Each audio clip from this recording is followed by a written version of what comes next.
Hello everyone, welcome to study time only. Study time only में आपका स्वागत है। और आज फ्राइडे है 24 अप्रैल 2020 और द हिंदू वोकेबलरी डिस्कशन में हम देख लेते हैं आज हमारे कौन कौन से ऐसे न्यू वर्ड्स हैं जो हमें डिस्कस करने हैं। तो यहाँ हमारा फर्स्ट वर्ड है डाइवल्ज। डाइवल्ज ये एक वर्ब फॉर्म है। इसका मतलब होता है प्रकाशित करना। मीनिंग क्या है? Make known something such as confidence और सीक्रेट। सिनोनिम्स क्या है? Promulgate and declare. प्रोमलगेट का मतलब होता है ऐलान करना, ठीक है, और डिक्लेयर का मतलब होता है घोषित करना। मतलब कि किसी भी चीज की घोषणा करना या ऐलान करना कि हम ये काम आगे करने वाले हैं। एंटोनिम्स क्या है इसके? कंसील। कंसील का मतलब होता है किसी चीज को छुपा कर रखना। यूज देख लेते हैं। She does not want to divulge any information regarding the nature of her speech in order to keep the curiosity alive। मतलब कि लोगों की जिज्ञासा को बनाए रखने के लिए वो ये नहीं चाहती थी कि उसकी जो स्पीच है उसमें से कोई भी इंफॉर्मेशन बाहर डाइवल्ज हो, मतलब कि लोगों के सामने आए।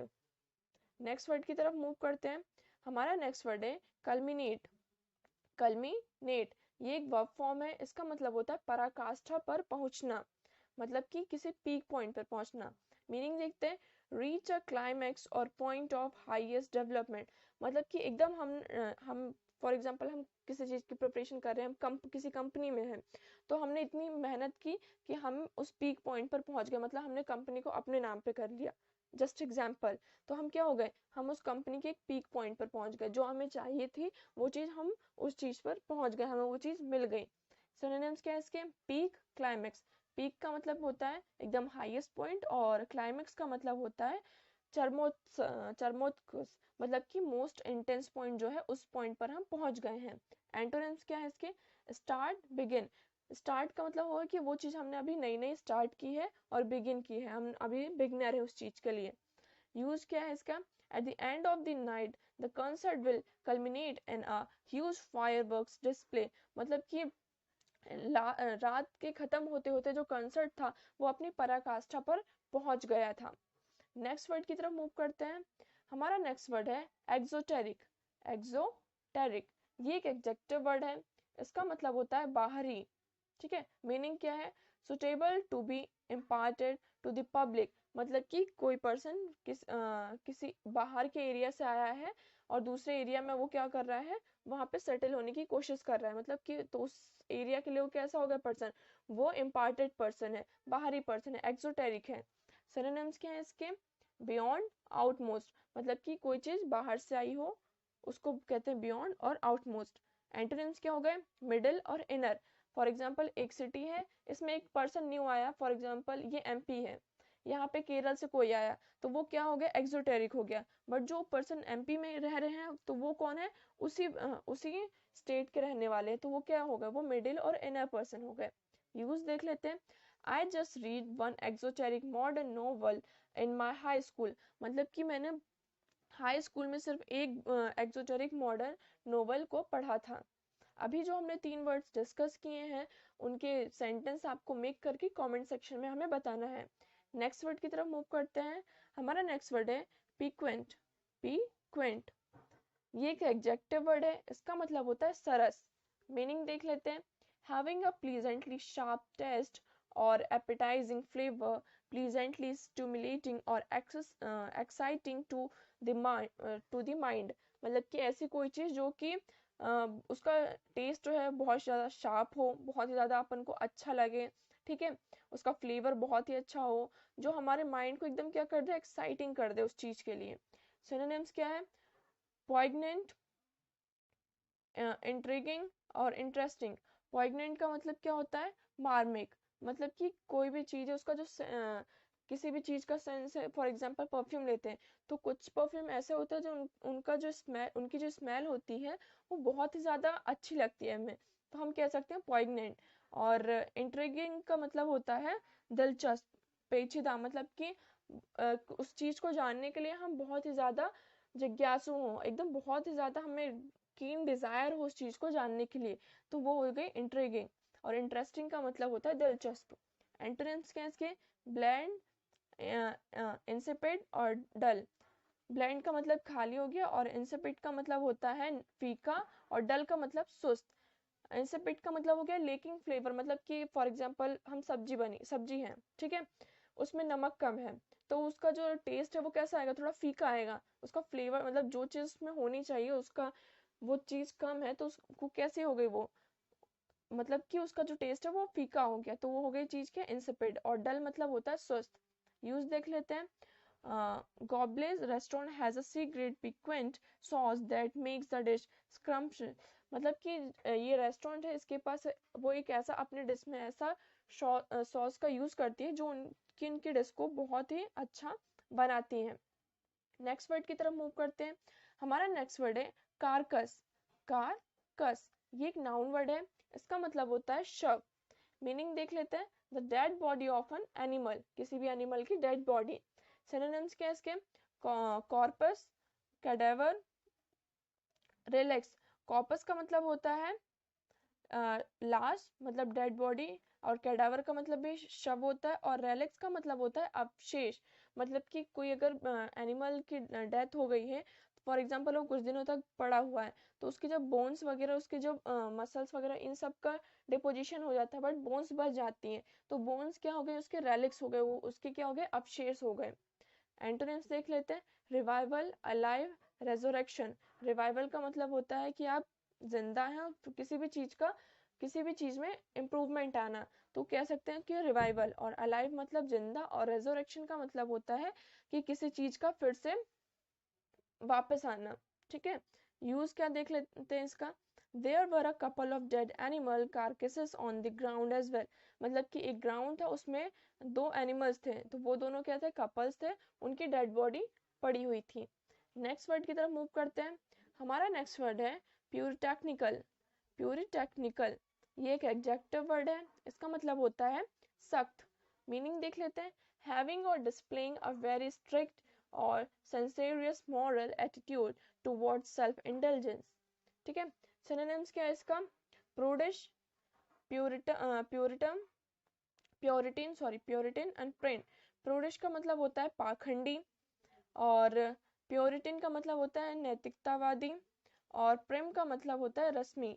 मतलब कि प्योरिटिस का मतलब हो गया पाखंडी, कि वो हर कुछ भी बोल रहा है, और प्योरिटन का मतलब नैतिकतावादी, मतलब कि उसमें बहुत ही ज्यादा मोरल्स हैं, ठीक है, मोरल, वो बहुत ही ज्यादा मोरल, पुरानी चीजों को फॉलो करते हैं, तो बहुत ही ज्यादा नैतिकतावादी हैं, मतलब कि बहुत ही ज्यादा ऑर्थोडॉक्स हैं, चीजों को बहुत ही ज्यादा पकड़ कर रखते हैं, और जो नई चीजें हैं उनको एक्सेप्ट नहीं करते हैं, तो इसको बोल सकते हैं हम प्योरिटिन।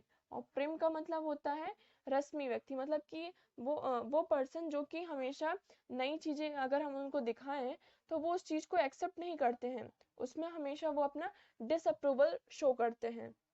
एंटोनिम्स देख लेते हैं। लेचोरस, इंडल्जेंट एंड इनडेसेंट। लेचोरस का मतलब होता है भ्रष्टाचारण, इंडल्जेंट का मतलब होता है अभद्र, और इनडेसेंट का मतलब होता है इनडेसेंट का मतलब भी होता है अभद्र।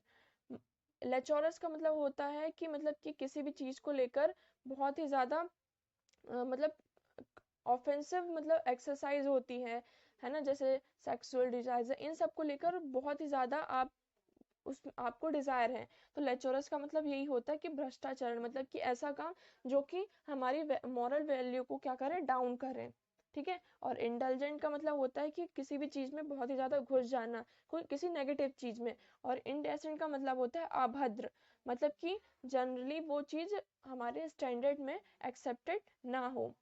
यूज देख लेते हैं।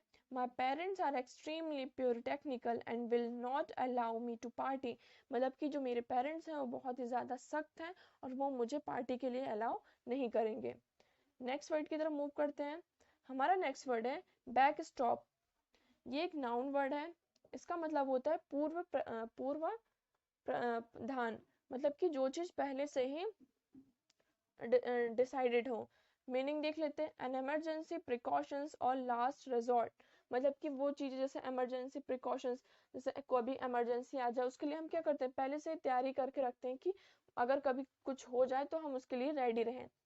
सिनोनिम्स देख लेते हैं। Safe guard, preventive measure, insurance. Safe guard मतलब अपनी सुरक्षा के लिए हमें सेफ गार्ड्स की जरूरत होती है, प्रिवेंशंस बना के रखना, कि अगर ये चीज़ हो गई, कभी कुछ भी हो गया तो से निपटने के क्या क्या होंगे मेजर्स। और इंश्योरेंस, इंश्योरेंस तो आपने सुना होगा, जैसे कि लाइफ इंश्योरेंस करवा लीजिए, अगर कभी एक्सीडेंट वगैरह हो गया, कुछ भी हो गया, तो अगर आपका इंश्योरेंस है तो आपको उसमें बहुत ही ज़्यादा प्रॉब्लम नहीं होती है। एंटोनिम्स देख लेते हैं। Constrain, limitation, restriction, sanctions. Constrain का मतलब हो जाता है बाधा लगाना, मतलब कि हम पहले से किसी चीज़ को हमने डिसाइड करके नहीं रखा था और अब वो चीज़ हो गई है तो हम बहुत ज़्यादा कंस्ट्रेन हो गए। लिमिटेशन में किसी काम को करना, रेस्ट्रिक्शन लगाना, सैंक्शन लगाना कि किसी भी काम को करने से रोकना। यूज देख लेते हैं। They want the Democrats to act as a backstop for this wild nonsense, मतलब कि जो नॉनसेंस, वाइल्ड नॉनसेंस हो रहा है, तो वो डेमोक्रेट्स को चाहते हैं कि वो पहले से ही इसकी तैयारी करके रखें। नेक्स्ट वर्ड की तरफ मूव करते हैं। हमारा नेक्स्ट वर्ड है नड्ज। ये एक एडजेक्टिव सॉरी वर्ब है। इसका मतलब होता है कोहनी से हल्का धक्का मारना, मतलब कि कभी कभी होता है ना, हम अपने एल्बो से थोड़ा सा धक्का दे देते हैं लोगों को, तो उसको बोलते हैं नज। मीनिंग देख लेते हैं। कॉक्स और gently encourage someone to do something. ऐसा होता है ना कभी कभी कि अगर कोई हमारा फ्रेंड है, उसको हम स्टेज पर भेज रहे हैं कि जाओ तुम स्टेज पर ये काम करो, बट वो बहुत ज़्यादा शाय पर्सन है, वो नहीं जाना चाहता है, तो हम उसको क्या करते हैं, ऐसे एल्बो से थोड़ा धक्का मारते हैं कि जा, तो ये उसको इनकरेज करते हैं कि नहीं आप जाओ ये काम करो। तो इसका नर्ज का मतलब होता है कोहनी से, मतलब थोड़ा सा किसी को धक्का देना या फिर उसको इनकरेज करना कि आप ये काम कीजिए। सिनोनिम्स क्या है इसके? Prompt, encourage, coax, stimulate. Prompt का मतलब होता है किसी को कहना कि आप ये काम कीजिए, मतलब जल्दी से। इनकरेज मतलब उसका उसका प्रोत्साहन बढ़ाना। और कॉक्स का मतलब होता है किसी भी चीज को करने के लिए आप उसे बोलें कि हाँ आप जाइए इस काम को कीजिए। और स्टिमुलेट का मतलब होता है प्रोत्साहित, किसी को इनकरेज करना। एंटोनिम्स देख लेते हैं। डिस्करेज, डिस्यूड, डिसवेट। डिस्करेज का मतलब कि कोई अगर बहुत ही ज्यादा किसी काम करने के लिए उत्साहित है तो उसका मोराल जो है डाउन करना, उसे मना करना कि नहीं नहीं तुम ये काम नहीं कर सकते, तो क्या कर रहे हैं अपन, उसका मोरल डाउन कर रहे हैं। डिसवेट का मतलब होता है, डिसवेट का भी सेम मीनिंग होता है कि किसी भी एक्शन में पार्टिसिपेट ना करना। यूज देख लेते हैं। We are trying to nudge them towards a practical solution. हम ट्राई कर रहे हैं कि हम उसे किसी प्रैक्टिकल सॉल्यूशन में डालें। नेक्स्ट वर्ड की तरफ मूव करते हैं। हमारा नेक्स्ट वर्ड है फ्लैग्रेंट। फ्लैग्रेंट ये एक एडजेक्टिव वर्ड है। इसका मतलब होता है कुख्यात। मीनिंग देख लेते हैं।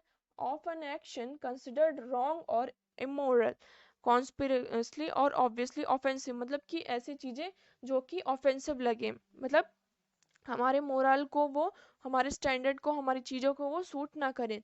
सिनोनिम्स क्या है इसके? Blatant, glaring, obvious, overt, evident. Blatant का मतलब होता है जबरदस्त। ग्लेयरिंग का मतलब होता है कि स्पष्ट रूप से दिखे जो चीज। ओब्वियस का मतलब भी होता है स्पष्ट। ओवर्ट का मतलब होता है किसी चीज को प्रकट प्रकट करना, कोई भी काम ऐसा करना, ओपनली करना, मतलब किसी से छुपा के ना करना। और एविडेंट का मतलब होता है जो चीज क्लियरली सीन हो, स्पष्ट रूप से। ठीक है, तो हम अगर कोई भी काम कर रहे हैं वो सबको दिख रही है, बट वो क्या कर रही है, हमारे मोरल को डाउन कर रही है।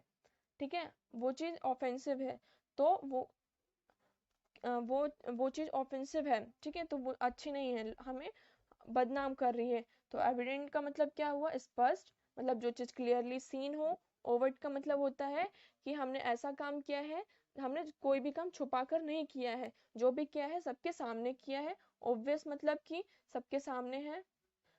ग्लेयरिंग का मतलब भी एकदम क्लियर है चीजें। और ब्लैटेंट का मतलब होता है जबरदस्त, मतलब हमने जो भी काम किया है वो मतलब शेमफुली उस काम को नहीं किया है। एंटोनिम्स देख लेते हैं। एनोब्रेस्टिसिव और स्लाइड। एनोब्रेस्टिसिव का मतलब क्या होता है? एनोब्ट्रेसिव का मतलब होता है विनीत, मतलब कि हमने कुछ जो काम ऐसा किया है जो लोगों को अट्रैक्ट कर रहा है। एनोब्ट्रूसिव का मतलब हो गया हमने कोई भी काम ऐसा किया है जो लोगों को अट्रैक्ट कर रहा हो, लोगों को अच्छी बातें सिखा रहा हो। और स्लाइड का मतलब होता है मामूली। यूज देख लेते हैं। When you drive drunk, you show a flagrant disregard for the safety of others. अगर तुम मतलब ड्रंक कंडीशन में, दारू पीकर है, अल्कोहल पीकर ड्राइव करोगे तो ये क्या करेगा, जो दूसरे व्यक्ति हैं उनकी जो सेफ्टी है उसको डिसरिगार्ड करेगा, उसको कुख्यात करेगा, उसको हानि पहुंचाएगा। नेक्स्ट वर्ड की तरफ मूव करते हैं। आज का हमारा ये लास्ट वर्ड है कॉन्ट्रिटिशन। ये एक नाउन वर्ड है, इसका मतलब होता है पछतावा। ठीक है, मीनिंग देख लेते हैं। The state of feeling sorry for bad behaviour, the state of repentance, मतलब कि कभी कभी हम किसी को कुछ ऐसे वर्ड्स बोल देते हैं, फिर हमें बाद में सॉरी फील होता है कि नहीं हमने ये काम गलत किया था, हमें नहीं करना चाहिए था ऐसा काम। सिनोनिम्स देख लेते हैं इसके। Guilt, penitence, regret, remorse, repentance. Guilt का मतलब होता है कि अपराध किया है, हमें उसका बहुत ही ज्यादा दुख है, गिल्ट है हमें। पेनिटेंस का मतलब क्या होता है, आपने वो वर्ड तो सुना होगा तौबा, मतलब कि ये एक तौबा तौबा कभी बोलते हैं ना ऐसे, मतलब हम अपना दुख शो करने के लिए, हम अपने सौरों को शो करने के लिए ऐसा एक्शन कभी हो जाता है जहाँ पे लोग बहुत ज्यादा दुखी हैं या हमने कुछ ऐसा कर दिया हो, तो उसे बोलते हैं पेनिटेंस। रिग्रेट होना, हमें किसी चीज का रिमोर्स होना, ठीक है। और रेपेटेंस का मतलब पछतावा होना। एंटोनिम्स क्या है इसके, इम्पेटिशन एंड रिमोर्सलेसनेस।